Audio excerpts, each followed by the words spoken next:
En Coupe de la Ligue. En Coupe de la Ligue. Encore. En finale. Et au Stade Rochelais, on reçoit le CSBJ. Et dans cette équipe de CSBJ, il y a un certain Pascal Papé. Et pendant le match, on a quelques amabilités ensemble.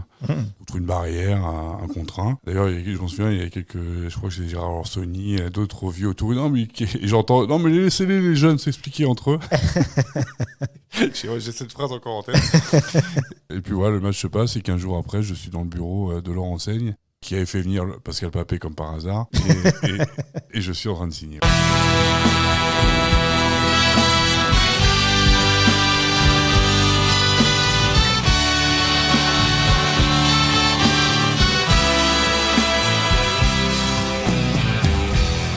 Bonjour à toutes et à tous, vous écoutez En Terrain Conquis, le podcast qui donne la parole aux sportifs professionnels d'hier et d'aujourd'hui qui ont aussi conquis le terrain du business. Pour ce 22e épisode, je reçois un jeune quarantenaire retraité des terrains depuis 2018.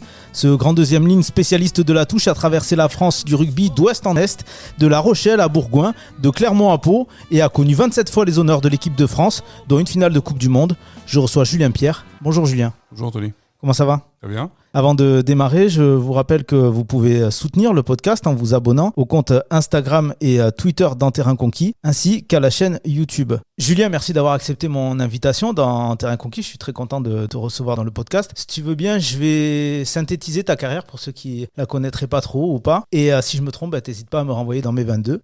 Tu as donc démarré ta carrière professionnelle à La Rochelle en 2001. Tu y gagnes un trophée qui n'existe plus aujourd'hui, c'est la Coupe de la Ligue, 2 fois, en 2002 et 2003. 2003, année où tu es repéré par Bourgoin, le CSBJ, très bon club de première division à l'époque. Tu y restes 5 ans, le temps pour toi de décrocher ta première sélection en 2007 contre la Nouvelle-Zélande. Et en 2008, tu quittes l'Isère direction Clermont. Et c'est à l'ASM que tu vas connaître les plus belles années de ta carrière, on peut le dire, tes plus belles années de rugby, marquées notamment par le bouclier de Brennus en 2010. Bon, quelques finales perdues aussi, on y reviendra un petit peu. Et c'est en 2010 que tu as remporté le Grand Chelem. Et en 2011, tu joues la finale de la Coupe du Monde contre la Nouvelle-Zélande. En 2015, tu fais peut-être un des plus beaux choix de ta vie en t'offrant une dernière aventure dans ce merveilleux club qu'est la section paloise. Tu y joues 3 ans avant de raccrocher les crampons en 2018 à l'âge de 37 ans. Est-ce que jusque-là, on est bon ? On est parfait. On est parfait. Alors, si tu valides, on peut avancer. Avant de parler de ta carrière en elle-même, j'aime bien m'intéresser à ce qui a précédé cette carrière. Tu es né à Rodez, mais tu grandis en Charente-Maritime, près des Sables d'Olonne. Et tu as une particularité, tu avais de drôles d'animaux de compagnie autour de toi. Oui, j'ai grandi au Sables d'Olonne et j'ai grandi dans le parc animalier que mon grand-père avait racheté et créé dans les années 70. Et en effet, mes animaux de compagnie, c'était des lions, des girafes, des lamas, des serpents. Voilà. On avait un drôle de jardin et un univers où on a appris, ma sœur et moi, à aimer la nature, à aimer les animaux, à les connaître, et à aimer cet univers aussi de parc animalier, de tout ce qu'il y a autour, tout le travail qu'il y a autour de conservation, de protection des espèces menacées. Ouais, j'ai lu que tu disais, je me réveillais parfois au rugissement du lion. Ça fait rêver quand même, C'était une enfance rêvée finalement. Ouais, mais c'est vrai que Caroline, tous ceux qui traînaient avec nous à l'époque, à la maternelle, passer leur journée, leur mercredi après-midi ou leur week-end chez nous, dans le parc. Et c'est vrai qu'on garde des souvenirs à vie, quoi, forcément, parce que c'est un endroit magique pour les enfants, c'est sûr. Et au-delà de l'endroit magique, moi je retiens surtout un endroit où on a beaucoup appris sur la nature, donc c'était assez génial. Ouais. D'ailleurs, j'ai cru comprendre que tu avais noué des liens très forts avec un certain Antoine. Oui, mais t'es bien renseigné quand même. En fait, il y avait un chameau. Il y avait déjà un chameau dans ce parc animalier qui s'appelait Antoine. Et apparemment, c'était mon poteau, quoi, mon pote, quoi. Et quand il est décédé, il était déjà très vieux, apparemment. J'étais l'enfant le plus malheureux du monde. Et quelques années plus tard, on m'a appelé chameau sans aucun rapport. C'était marrant. Pour certains, le rugby, c'est une histoire de transmission familiale, mais je crois pas que ce soit ton cas. Quand et comment tu es arrivé au rugby ? Alors en effet, c'est pas du tout une histoire de transmission familiale. Moi, la transmission familiale, c'est l'amour de la nature et la protection de la nature et la biodiversité. Ça, je l'ai gardé. Mais le rugby, c'est un deuxième ligne qui joue au Sables d'Olonne, anglais, John Rawls, qui m'a mis au rugby à l'âge de 8-10 ans et qui a dit à mes parents, il est grand, on va le mettre au rugby. Et j'en suis jamais parti. Et j'étais encore avec John ce week-end. Personne déterminante du coup dans ton parcours. Ouais, bien sûr, parce que il m'a mis au rugby, donc forcément. Puis c'est quelqu'un qui est resté proche de nous, donc voilà, je suis toujours très, très heureux de les revoir. Et ouais, non, voilà, il m'a mis au rugby, je suis resté, et ça m'a plu tout de suite. Et je suis toujours le seul et l'unique joueur de rugby de la famille. Avant d'arriver à La Rochelle, tu as fait un petit passage du côté du club de La Roche-sur-Yon. Oui. C'est bien ça. Est-ce que c'est là où, on va dire, tes qualités de rugbyman s'affirment à un certain niveau ? À La Roche, à l'époque, donc 97-99, il crée une section sport de haut niveau, quelque part, quelque chose comme ça dans un lycée. Et il y a des nageurs, il y a des footballeurs, je crois, et une section rugby. Et du coup, je l'intègre. Je suis resté 2 ans, et puis La Rochelle est venu me chercher. Comment se font les contacts d'ailleurs avec La Rochelle, le Stade Rochelet ? Comment se font les contacts ? En fait, il y a une journée de détection. Il y avait une journée de détection pour entrer au centre de formation à l'époque. Et je me positionne et je suis retenu. Mais en fait, après, on a appris que si je ne m'étais pas positionné, il serait venu me chercher. T'étais déjà dans les radars ? J'étais apparemment dans les radars de Jean-Pierre Hissal. Voilà, il n'y a pas beaucoup de rugby en Vendée, donc forcément, dès qu'il y en a qui est un peu plus grand, on va le chercher. Et voilà, comme ça s'est fait tout naturellement. À ce moment-là, le jeune Julien Pierre, il rêve déjà d'être rugbyman professionnel ou pas encore ? Non, pas encore, parce que quand j'arrive à La Rochelle, on est en 99, le rugby est pro officiellement depuis 4-5 ans, enfin on ne sait pas trop. À La Rochelle, il y a encore beaucoup de joueurs plus réactifs à ce moment-là. Pour moi, je m'en souviens avoir... Quand je regardais les matchs à la télé, je voyais des Aigles Bordeaux, des Castres, ça me paraissait tellement loin du parc animalier et de la Vendée, quoi. Donc, non, mais ça me paraissait tellement loin. C'était je sais pas, je pensais pas. Je pars à La Rochelle, vivre une aventure, en me disant, voilà, ça va être le haut niveau, ça va être dur. Et donc, du coup, je pars dans cette optique-là, mais sans vraiment imaginer ce qui va se passer derrière, parce que ça n'existait pas, en réalité. Ça n'existait pas. Il y avait le haut niveau, il y avait ces équipes-là alors, je sais pas, qu'à l'époque c'était top 16, peut-être même un peu plus, mais... C'était encore tout frais le professionnalisme. Ouais, c'est en train de se monter petit à petit. Donc je pars en me disant, voilà, on part à l'aventure, on va voir ce qui se passe. Tu avais toujours cette idée, enfin, je sais pas, peut-être dans un avenir professionnel, si c'était pas le rugby, peut-être de rester au contact de la nature, de la biodiversité, des animaux. Alors, oui et non, mais en fait, à l'âge de 14-15 ans, j'ai failli faire une école hôtelière. Tu me fais remonter dans les souvenirs là. J'ai failli faire une école hôtelière. Je voulais être cuistot. J'adore cuisiner, j'adore manger. Ah. Et je ne l'ai pas fait au dernier moment parce que je me suis dit, si jamais je fais ça, je ne pourrais plus faire de rugby.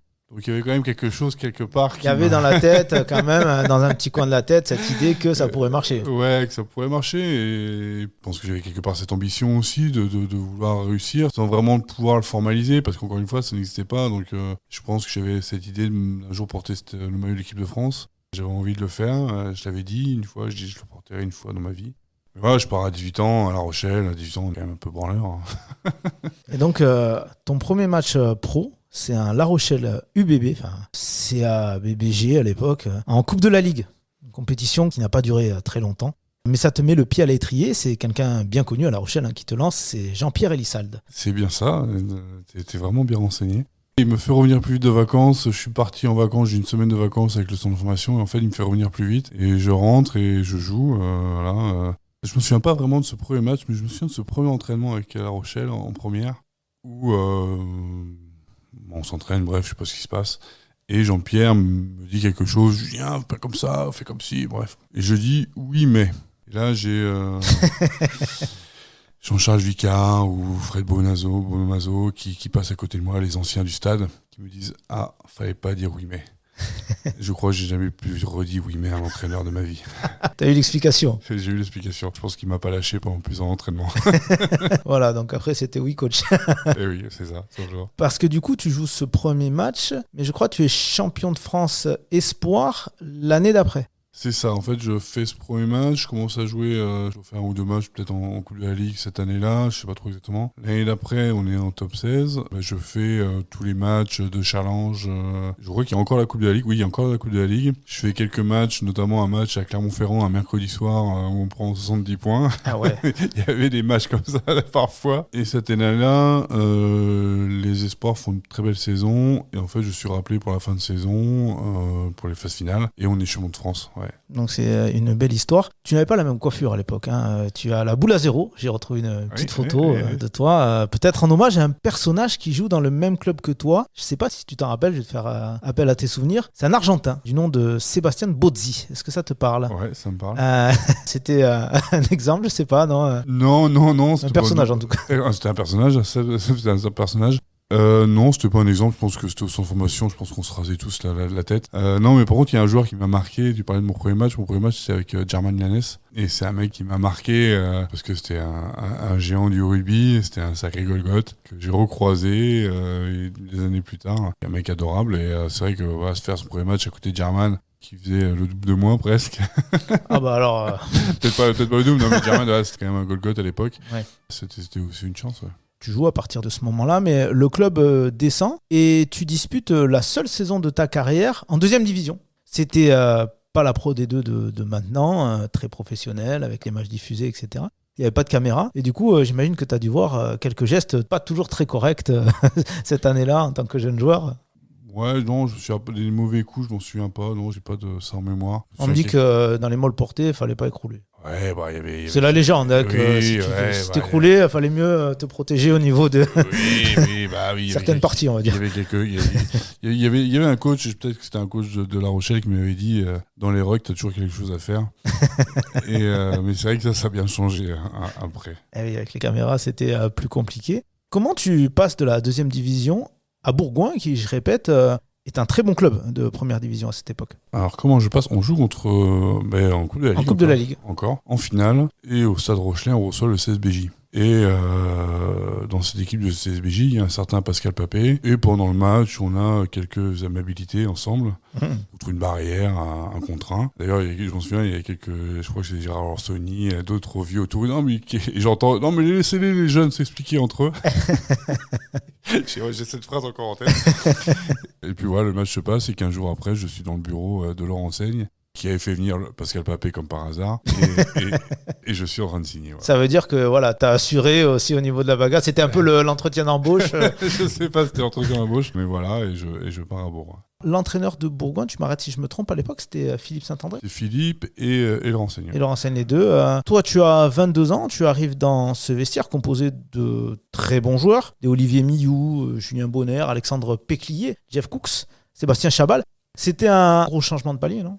Ouais, c'était un gros changement de palier, et je me souviens avoir dit à des amis c'est énorme les infrastructures, comment c'est organisé, le stade, etc., le staff. Et ouais, c'était un gros changement de palier, c'était un changement de beaucoup de choses. Quand j'avais dit à ma mère, je pars à Bourgoin, elle m'a dit, mais tu pars où? C'est où ça?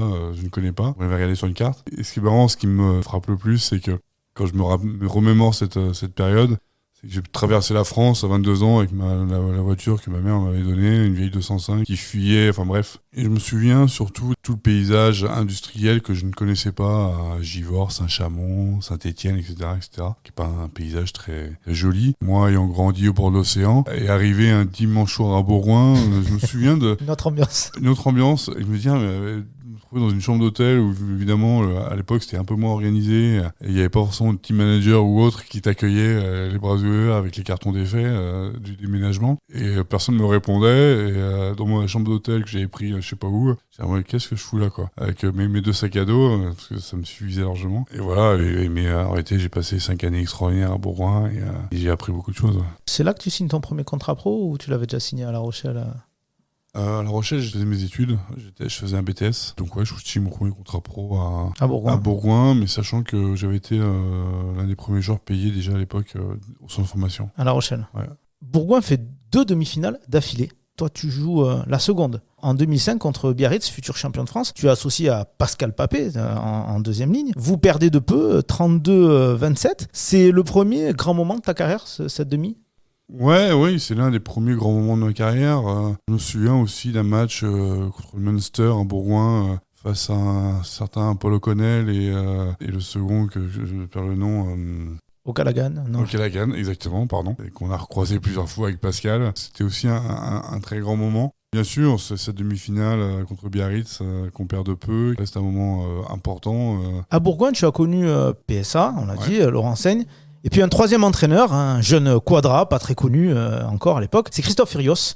Bourgoin, c'était plutôt un groupe de taiseux, c'est ce qu'on disait, des Papé, des Chabal, des Millou. Urios, c'est pas vraiment un taiseux. Ça a matché comment cette affaire? Avec Christophe, c'était ses débuts. Moi, je me souviens de quelqu'un d'extrêmement bosseur. C'est vraiment le souvenir que j'ai de Christophe en tant que coach à Bourgoin, qui bossait énormément, qui nous proposait plein de choses, qui analysait beaucoup de choses. Et si évidemment je fais abstraction de ce qu'il est devenu comme entraîneur aujourd'hui et manager aujourd'hui, je me souviens vraiment de ça. Mais je crois par contre c'est quelque chose qu'il a vraiment gardé. C'est quelqu'un qui a énormément bossé, qui bosse énormément. Comment ça a matché Il avait déjà ces fameux discours là qui font entre guillemets grimper au rideau avant les matchs. Oui, je me souviens, il avait déjà des expressions. C'est pas difficile quoi. Il y a quelques expressions qui ont marqué. Ouais, il avait 2-3 autres. Ouais. Vous vous êtes construit aussi autour de ce mythe de la forteresse. Pierre Rajon.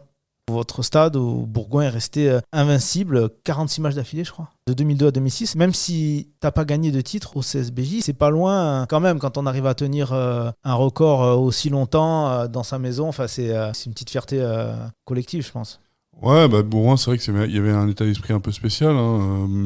C'est vrai que venir à Bourgoin, c'était pas évident. Il y a certains joueurs d'ailleurs que j'ai jamais vu à Bourgoin, qui jouaient dans les clubs adverses, qui venaient jamais à Bourgoin. Je sais pas, il y avait des petits bobos certainement. Ah oui, je vois. non, mais c'est vrai que on n'était pas marrant. Hein. You, Perron, Rachki, Chabal, Papé, Venditti, Péclier, Boyer, Cooks. Enfin, c'était pas. Ouais, on n'avait pas vraiment de beaux jeux. C'était pas vraiment notre force première. Hein, mais c'était aussi ça, un petit peu comme Castres à une époque, à domicile, c'était la façon de se faire respecter à domicile et d'être craint aussi, quelque part. Ouais, bien sûr, et puis c'est vrai que c'était un autre rugby où la dimension jouer à domicile ou à extérieur était vraiment différente. Il y avait beaucoup d'énergie quand on jouait à domicile. C'est des périodes aussi où les avants ne sortaient pas des vestiaires avant pour l'échauffement, on restait à l'intérieur. Donc c'est vraiment une autre période. Mais ouais, non, mais c'est sûr que c'était un apprentissage extraordinaire à Bourgoin. Toi, t'étais du genre d'ailleurs, avant les matchs, se mettre des coups de tête, le Saint-Ol. Alors, les coups de tête, non, mais ça a dû arriver, donc je vais pas dire non, parce que s'il y a des potes qui écoutent, ils vont dire que c'est pas vrai. J'ai dû en mettre certainement, mais oui, voilà, bon, c'était une période. C'est ça qu'on a appelé un petit peu aussi la bergalie, parce que c'est un terme que vous avez inventé, vous êtes aussi beaucoup construit autour de ça. Déjà, ça voulait dire quoi pour vous, et qu'est-ce que ça représentait pour vous, ce fameux... La bergalie, non, mais je crois il y a un lien assez fort qui lie tous les joueurs de la bergalie, justement. Je pense que c'est né bien avant que j'arrive. Hein. C'était avec Michel Couturas, en 97 notamment, où il y avait cet esprit, un peu comme tu as dit à Castres, hein, le petit village gaulois détesté de tous, qui résiste aux envahisseurs. On aime bien ça dans le rugby et on aime bien ça en France. Et c'était un peu ça, Bourgoin. Les gros, ils sont tous plus gros que nous, ils sont plus riches, ils sont plus forts, et ceci, cela. Donc nous, on va leur montrer qu'on a des valeurs et on se resserre autour de ça, et ça marchait.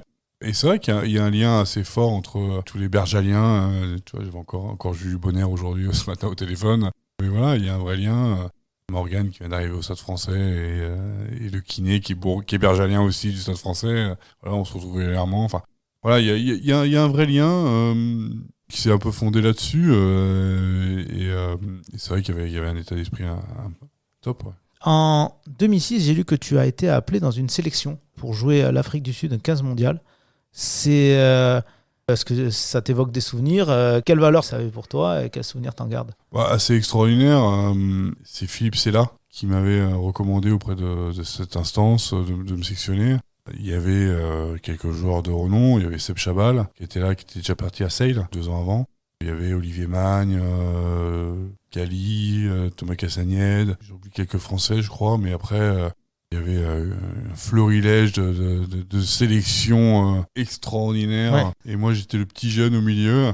Ils avaient fait plusieurs matchs en Angleterre. Je les avais rejoints pour un match contre le 15 de la Rose à Twickenham. Et après, on était parti en Afrique du Sud pour jouer un match contre les Bocs et un match contre les Stormers. Ouais, c'était une super aventure où en 15 jours, on avait fait 3 entraînements, plus un foot peut-être. On avait fait beaucoup l'apéro. C'était des grands joueurs là aussi à l'apéro. Ouais, c'était des grands joueurs aussi. Ouais. Non, mais c'était un moment assez génial. Moi, j'étais tout jeune. Je me demandais un peu ce que je foutais là et j'avais passé un super moment et 15 jours extraordinaires. En 2007, c'est la grande équipe de France qui fait appel à toi et le sélectionneur Bernard Laporte pour une tournée en Nouvelle-Zélande sans les demi-finalistes. Bon, sur le terrain, ça se passe pas hyper bien. Vous prenez 100 points en 2 matchs. Cette tournée, elle est aussi connue pour être le début de la forte médiatisation autour de ton coéquipier Sébastien Chabal. Toi, t'en gardes quoi de ces premiers pas avec la grande équipe de France ? Une grande fierté. Une grande fierté. Je m'en souviens, on est en train de manger à la brasserie avec tous les joueurs et on voit nos noms apparaître parce qu'on est plusieurs de Bourgoin à partir à ce moment-là. Et d'ailleurs, on est plusieurs Bergaliens dans cette tournée. Une grande fierté d'avoir porté le maillot de l'équipe de France. Alors évidemment, il y a un triste record là-bas. Mais ouais, non, voilà, j'ai eu la chance d'y retourner après en Nouvelle-Zélande, mais c'était plus serré cette fois. Un peu plus serré. Mais oui, c'était une grande fierté d'avoir porté ce maillot de l'équipe de France. Quelque part, un rêve qui s'accomplissait de porter une fois ce maillot de l'équipe de France, et puis dès le retour, se dire, mais en fait, il faut retourner maintenant. C'était pas loin de la Coupe du Monde. En plus, après, c'était un contexte spécial. J'ai dit, il n'y avait pas les demi-finalistes, donc peut-être que tu t'attendais pas forcément à être à la Coupe du Monde, quoique. Ouais, non, on savait que cette tournée, c'était aussi pour faire reposer les joueurs qui allaient être sélectionnés justement pour la Coupe du Monde en 2007. On est beaucoup de jeunes, mais voilà, j'essaye personnellement de me défendre au maximum sur le terrain. On prend de grosses défaites, je suis quand même 2 fois titulaire, c'est quand même un beau souvenir forcément. En 2008, tu fais le choix de quitter Bourgoin pour Clermont. Qu'est-ce qui a amené ce choix de partir du cocon, du CSBJ, et qu'est-ce qui t'avait convaincu de signer à l'ASM ? L'année d'avant, il y a Julien Bonner qui me dit l'année prochaine, il me rejoint. Et c'est vrai que j'avais envie de progresser, oui, d'avancer, de me lancer un nouveau challenge. Et à l'époque, clairement en train de monter en puissance, avec l'arrivée de Verne un an avant. J'ai 2 ans de contrat avec Bourgoin, mais j'ai une clause, si jamais on n'est pas qualifié en Coupe d'Europe, je peux me libérer. Et au mois de novembre, il y a Jean-Marc qui m'appelle, il me dit écoute, voilà, nous on veut te recruter. Jean-Marc Lermé, ouais. Jean-Marc Lermé. Le change est top. Je me dis, bah oui, si jamais on se qualifie pas, je pars, et c'est ce qu'on fait. C'est à Clermont que tu gagnes le surnom de Chameau ? Ah non, c'est à Bourgoin. C'est à Bourgoin. Ouais, c'est à Bourgoin. C'est Pascal Papé, je crois, qui un jour me dit, tu cours comme un chameau. C'est resté. Tu arrives à Clermont avec Verne Cotter. C'est un autre logiciel qu'à Bourgoin, puisque là, c'est plus on se resserre autour du petit, etc., avec nos armes. Là, c'est une grosse machine avec des gros moyens. C'était une autre façon de jouer avec Verne Cotter. Ouais, une autre façon de jouer, une autre façon de fonctionner, une autre dimension, tout simplement, mais c'est ce que j'étais venu chercher. D'autres systèmes aussi où je me souviens le premier match avec Verne. Je crois que la première année, on part en stage aux États-Unis, on rentre et on a un match contre une équipe anglaise, Northampton, à Vichy, un truc comme ça. Et je sais pas, la préparation se passe bien. On a fait le discours d'avant-match de Verne, 1h30 avant le match, donc match amical. Et là, faut foutre de ma gueule et tout. Qu'est-ce qu'il raconte ? Ouais, bon. J'ai vu qu'il y en a qui ont mangé la peau du poulet avant de jouer. Et là, je suis assis sur ma chaise et je me dis, mais waouh, t'as signé 3 ans ici, mais waouh. Ah ouais, c'était tout les détails. Ouais. J'imagine que ça, c'était pour le gras, pour pas prendre... Oui, c'était pour je ne sais pas quoi, mais je me dis, waouh, voilà, on a peut-être été un peu trop ambitieux. Et non, mais en fait, c'est très bien passé. On a bossé dur, on a bossé très dur. On a vécu des belles saisons. Malheureusement, peut-être pas récompensé avec suffisamment de titres. Mais voilà, des belles aventures humaines et un titre quand même, donc voilà. Il y a eu 2009, très vite après ton arrivée, c'est la première année que tu joues la finale du top 14 contre Perpignan, que vous perdez. J'imagine qu'il devait y avoir une grosse excitation de jouer une première finale au Stade de France, et aussi la frustration d'avoir perdu, qui reste peut-être... Quand on perd la première, c'est peut-être un des souvenirs les plus durs. Je ne sais pas si c'est cette finale qui me remonte le plus de regrets. La pression d'avoir joué cette premier match au Stade de France, je ne l'ai pas ressenti comme ça. Je ne sais pas le souvenir que j'en ai, tout du moins. Quand je suis parti de Bourgoin pour Clermont, j'étais parti pour vivre ce genre d'aventure et travailler dur et jouer les titres et me confronter au haut niveau. Donc voilà, grosse déception après cette finale. Envie de repartir très vite et voilà, mais je ne me souviens pas d'avoir une pression énorme à ce moment-là. Ouais. On parlait beaucoup à l'époque de Poulidor, le Poulidor du rugby, qui arrive toujours en finale et qui perd toutes ses finales. Est-ce que, ça c'était avant que vous gagniez votre titre, ça pesait un peu, ça rentrait dans les têtes, c'est des petites blagues qui, j'imagine, ne devaient pas trop vous faire rigoler à l'époque, mais... Non, ça ne nous faisait pas rigoler. Maintenant, on n'est pas rigueur. Voilà, on avançait. C'est vrai qu'on se disait, plus on y retournerait, plus on aurait de chance de gagner les finales. Peut-être qu'aujourd'hui, j'aurais un discours différent en disant, maintenant, on va y aller pour gagner. Mais bon, voilà, on a eu la chance de vivre ces belles années. Et les finales, ça se joue à peu de choses. Hein. On l'a vu il y a quelques jours avec cette dernière finale. C'est des détails, c'est des exploits. Forcément des regrets de pouvoir toutes les avoir gagnés. Mais cette première finale est aussi un gros apprentissage pour la suite, quoi. Et du coup, l'année d'après, vous revenez au Stade de France et vous battez l'équipe qui vous a battu l'année d'avant, Perpignan. 2010, c'est l'année où aussi vous faites le Grand Chelem avec les Bleus. C'est une année folle pour toi, finalement. Ouais, c'est une année folle. Il y a un petit aparté entre deux. C'est qu'en 2009, je décide de suivre mon oncle à Sumatra. Je pars 15 jours avec lui. On part à Sumatra, donc en Indonésie. On est en forêt assez lointaine. Et en fait, quand Pour défendre la cause animale, d'ailleurs, je crois, les tigres, c'est bien ça? C'est exactement ça. En fait, quand je reviens quelques semaines après, j'ai un palud qui se déclenche. Je perds 15 kilos. J'en chie vraiment. C'était violent. C'était violent, ouais, non, c'était vraiment violent. Je m'en souviens, on fait notre premier match championnat à Bourgoin, en plein été, et je sors du match, je suis remplaçant peut-être à ce moment-là, bref. Je sors du match lessivé, Verne me dit écoute, rentre en voiture, ça va pas bien. Je retourne le lundi au stade, non, c'est bon, si tu peux jouer, non, tu joues pas, tu vas te reposer, il y a un truc qui va pas et tout. On fait des prises de sang, j'ai le palud, le malaria, et je passe plusieurs mois en chier. Et en même temps, j'ai Jean-Marc qui m'appelle quelques jours après et qui me dit écoute Julien, prends tout ton temps, le club est derrière toi, on te soutient. Alors que bon, voilà, ils auraient pu aussi ne pas me soutenir ou pas juste avoir ce geste-là. Et dès que ça va mieux, je reprends à m'entraîner fort, tout seul. J'en chie vraiment parce que quand tu perds 15 kilos, plus de 15 kilos, c'est compliqué. Plus le même impact sur le terrain. Plus rien, j'étais livide, j'étais jaune, vert, bleu, enfin tout ce qu'on veut, j'étais pas en forme du tout. Mais dès que je reprends à manger normalement et plus avoir des sueurs froides et de suer abondamment, j'avais des fièvres à 40 degrés qui duraient des nuits entières. Je reprends vite du poids et je me souviens même des séances, je me faisais des séances où quelques jours après je fais des séances de squat, j'arrivais plus à marcher. Et voilà, je reprends et j'ai envie de tout déchirer, quoi. Du coup, je m'entraîne vraiment dur et puis voilà. Et ce souvenir de lever le bouclier de Brennus, c'est le premier de l'histoire du club quand même. C'était pas rien. Ça devait être fort entre vous, les coéquipiers, dans la ville de Clermont, avec les supporters. C'est quelque chose qui doit marquer. Ouais, bien sûr. C'était un moment extraordinaire. Je me souviens très bien des moments d'avant, en fait, avant le match.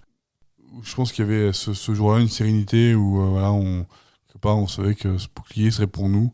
Alors peut-être qu'avec l'après, maintenant, on se souvient de ça, je sais pas, mais je n'ai gagné qu'un seul. Donc je me souviens de l'avant, où il y avait une grande sérénité dans l'équipe.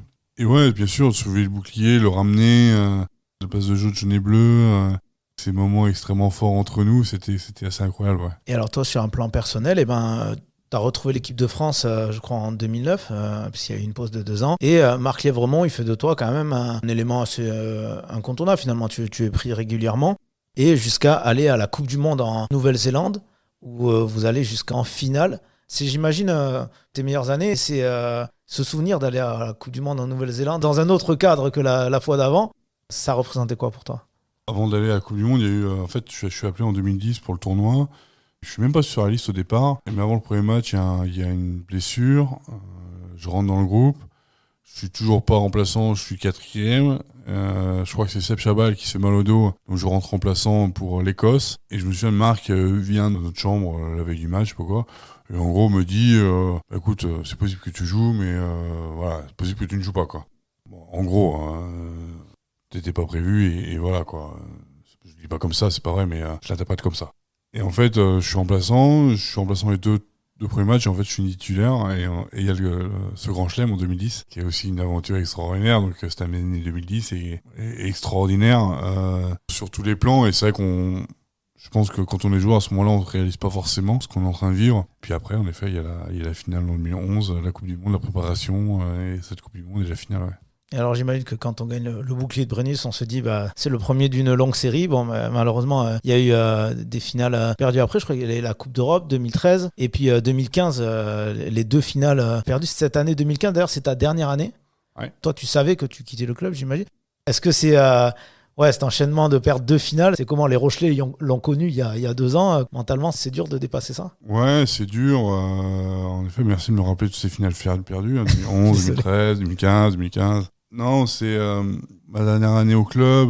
Cette année-là, l'été d'avant, on a un accident à Millau avec plusieurs joueurs. On est agressé et c'est vrai que c'était un moment un peu particulier mentalement et physiquement parce que j'étais gravement touché. Et c'est vrai que ce dernier match reste un peu comme un goût d'inachevé à Clermont parce que au final, on peut la gagner. Mais voilà, j'aurais aimé qu'on puisse finir comme ça avec un titre tous ensemble.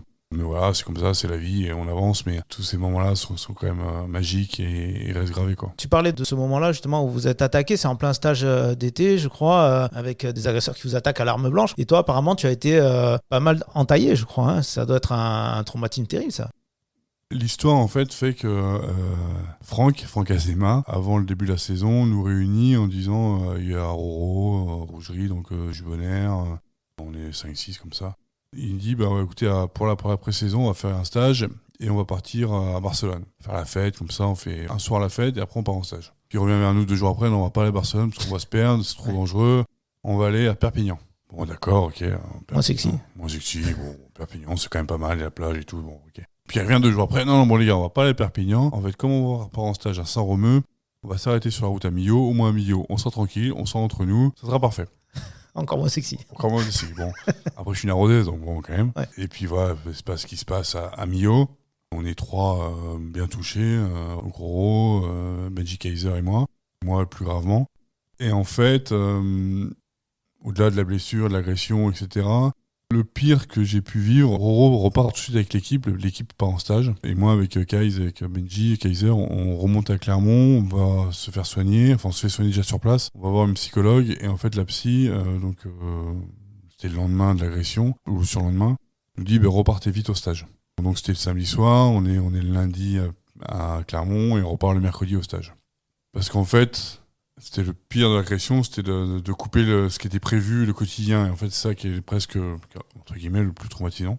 Et en fait, ce jour-là, ou quelques jours après, quand je suis en stage avec l'équipe, donc moi j'ai une balafre, j'ai 50 points.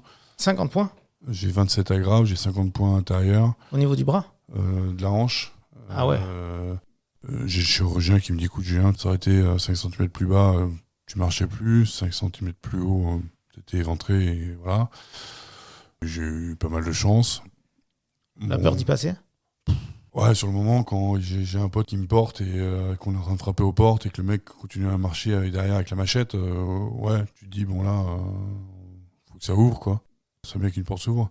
Mais ce qui était, en fait, le pire dans tout ça, c'est peut-être, je sais pas se faire sourire ou pas, mais c'est que ce jour-là, c'est pendant cette période de stage, il y a un moment où ils font un entraînement où toute l'équipe en chie, quoi. Mais ils en chient, mais sur les passages au sol, les accélérations, ils sont tous ensemble et en fait, ils doivent tous faire le mouvement ensemble, quoi, bref. Et en fait, à ce moment-là, sur le bord de terrain, moi, j'ai eu l'impression de me sentir exclu du groupe. Mais vraiment en dehors du truc, quoi. Et pas parce que j'étais blessé,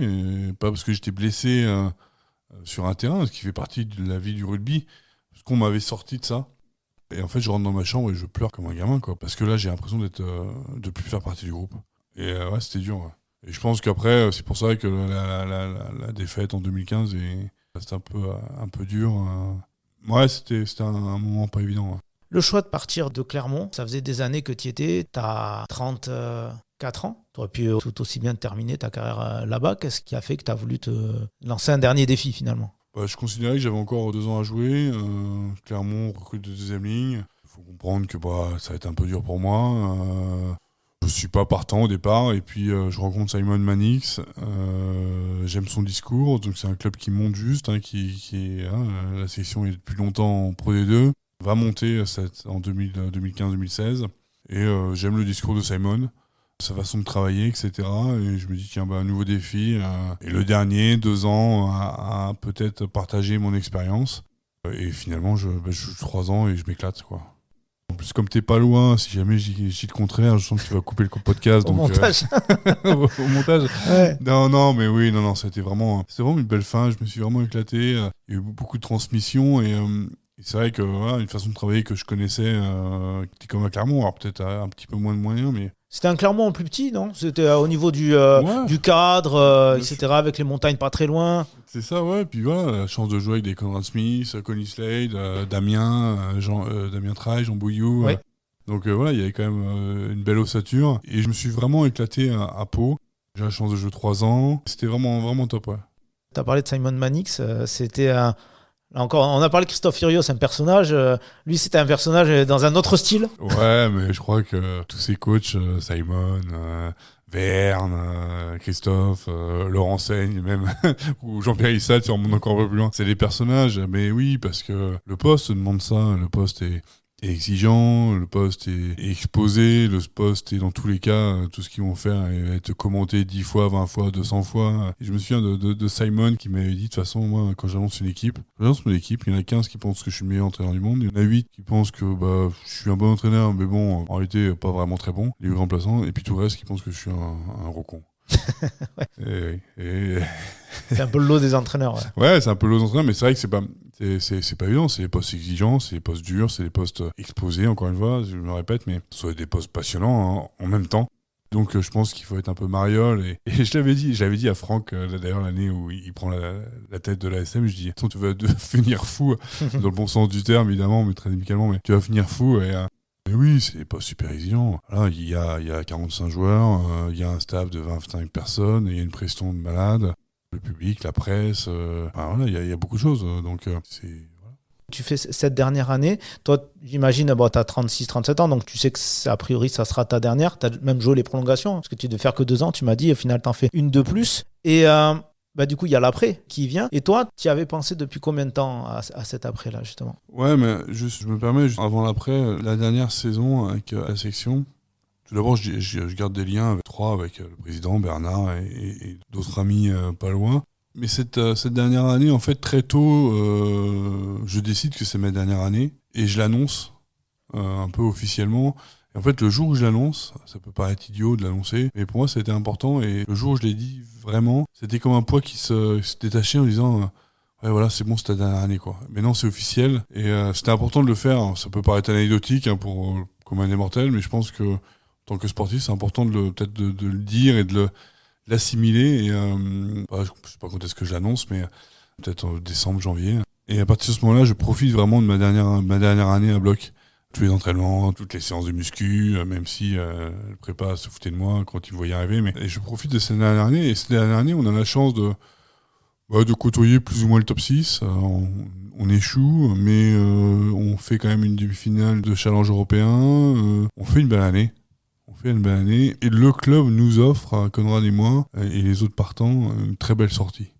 Une très belle sortie où un dernier match contre Toulon, où le Pau gagne contre Toulon, on n'avait jamais gagné contre Toulon, puis ça a remonté. Un stade plein, une très belle fête, un feu d'artifice, du monde en tribune, des amis, la famille et tout le monde qui est là. L'équipe qui fait vraiment un gros match pour nous. Et je pense que ça compte vraiment, et ça compte dans une après-carrière de pouvoir finir comme ça.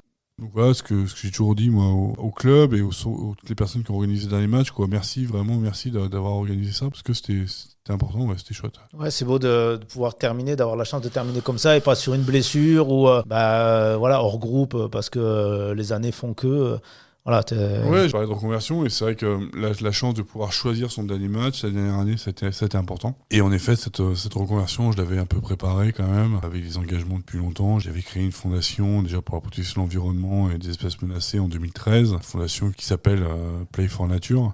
Et c'était un peu mon jardin secret pendant longtemps, de façon un peu de m'évader. Puis voilà, aujourd'hui, Play for Nature, on a envie que ça prenne vraiment une vraie dimension beaucoup plus importante, et ce fonds de dotation donc a la vocation de protéger des espèces menacées et leur écosystème, et aussi participer à la sensibilisation des plus jeunes dans les écoles. Oui, parce que ça a un petit peu évolué entre 2013 où tu crées la fondation et aujourd'hui, je crois que c'est à partir de 2020 où tu as fait évoluer un petit peu le concept. Oui, on a un peu fait évoluer, on a vraiment écrit une stratégie par rapport à cette fondation. Là, on a renforcé l'objet même de la fondation. Comme je disais, c'était un peu mon jardin secret, donc on avait créé ça, voilà, on s'en occupait comme ça. Aujourd'hui, il y a des salariés, il y a du monde, avec des vrais objectifs. On a fait rentrer pas mal de compétences aussi dans le conseil d'administration. Aujourd'hui, Play for Nature, il y a 3 objectifs, 3 piliers. La protection de l'environnement et de leur écosystème à travers le soutien des programmes de conservation à travers le monde. Donc vraiment expertise très pointue. On a tous ces relais depuis de nombreuses années maintenant. On soutient des programmes à travers le monde. On a un programme d'éducation. On va dans les écoles, on a développé pas mal d'ateliers, notamment avec le numérique, pour sensibiliser les jeunes. Alors, aujourd'hui, uniquement en Auvergne, mais pour sensibiliser les jeunes à la biodiversité. Et puis un programme où là on va utiliser le sport, parce que moi il fallait faire un lien quand même, où on soutient techniquement et financièrement des programmes qui utilisent le sport pour la conservation des espèces menacées. La conservation, c'est la protection et l'étude des espèces menacées dans leur écosystème. Est-ce que dans cette nouvelle vie, on peut le dire d'entrepreneur, puisque maintenant tu as dit tu as des salariés, tu es chef d'entreprise finalement, il y a des choses qui t'ont surpris, que tu t'y attendais pas forcément, ou tu t'es dit ah ouais c'est ça quand même. Ouais, alors ça c'est ma partie engagement philanthropique. Je sais pas si c'est philanthropique, mais l'effort nature c'est vraiment l'engagement bénévole, où je suis président de fondation. Et puis après on a créé donc Fair Play for Planet, qui est le label éco-responsable pour les clubs, les sites et les événements sportifs. Non, qu'est-ce qui m'a surpris Non, pas grand-chose. C'est du management d'hommes et de femmes. C'est mener à bien des projets et je m'éclate. Tu as su être convaincant finalement parce que avec ton dernier club, de mémoire, je me rappelle qu'il y a beaucoup communiqué là-dessus sur un engagement de la section paloise sur l'écologie. Il y a des maillots aussi à visée écologique. C'était ta première petite victoire en tant que... Ouais, en fait, quand j'arrête en 2018, pendant 2 ans, je suis directeur de l'information à Pau. Je reprends mes études. Ah oui. En même temps, en parallèle, et mon mémoire, justement, c'est la création d'un label environnemental pour les clubs et événements sportifs. Puis on me dit que c'est pas possible. Et du coup, je me dis que ça doit être une bonne idée. Du coup, tu as fait un mémoire. J'ai fait un mémoire, ouais. Wow. J'ai fait un mémoire là-dessus et j'ai fait bosser pas mal d'étudiants aussi sur ces sujets-là. Tout ce qui se faisait dans le monde en termes d'éco-responsabilité dans le sport. C'est de 2018 à 2020 et c'est vrai qu'en 2018 on est presque un peu loin, ça me paraît très très loin déjà tout de suite. Il y a eu pas mal d'événements entre temps. Et puis chemin faisant en 2020 donc on se lance dans l'aventure Fair Play for Planet. Aujourd'hui tu dirais que par rapport à de là où tu es parti, l'évolution elle est comment? Ouais en 2020 donc on crée Fair Play for Planet pardon. On part de zéro, la section paloise s'engage à nos côtés et puis en fait très vite on a l'Olympique Lyonnais qui nous rejoint. On a travaillé, juste peut-être expliquer un petit peu comment fonctionne Fair Play for Planet. Donc c'est un label. Donc on a un référentiel qu'on a créé avec l'ADEME, donc l'Agence de la transition écologique. De la base référentielle, on vient auditer, diagnostiquer les organismes candidats, donc comme je disais, les clubs, les événements ou les sites sportifs. Et puis de ce diagnostic, de cet audit, en découle l'attribution au nom du label, avec 3 niveaux de label différents, suivant la performance et suivant la nosation qui en découle. Et puis après, différents services, recommandations pour réduire quelque part l'empreinte environnementale et renforcer le rôle sociétal de ces acteurs. Donc aujourd'hui... on s'est lancé donc en novembre 2020, on travaille avec une 50aine de structures et l'objectif les premières années était vraiment de pouvoir semer sur tout le territoire, du club amateur au club professionnel. Ça a été quelque chose d'important pour moi depuis le départ de dire on travaille avec tout le monde. Aujourd'hui on travaille avec du club amateur, du club professionnel, du sport universitaire, du rugby, du foot, du hand féminin, du basket, de l'hippodrome à la patinoire, en passant par des arénas, de la course croisière de l'EDEC, donc bateau, jusqu'au tournoi de basket ou les petits tournois de basket de rugby. Vraiment on a essayé vraiment de toucher un peu tous les sports. Maintenant à nous de changer d'échelle et de convaincre encore plus. On arrive à la question un peu récurrente de ce podcast. Si tu devais définir Julien Pierre, le chef d'entreprise, il serait plus proche de Pierre Martinet, de René Fontes ou de Bernard Pontenot, 3 des présidents que tu as connus à Bourgoin, Clermont et Pau. Waouh. Tu as fait la même réponse que Thierry Dussautoir. Waouh. Tu peux dire aucun des 3. Non, parce que je pense que les trois ont été un modèle. Ont été des modèles.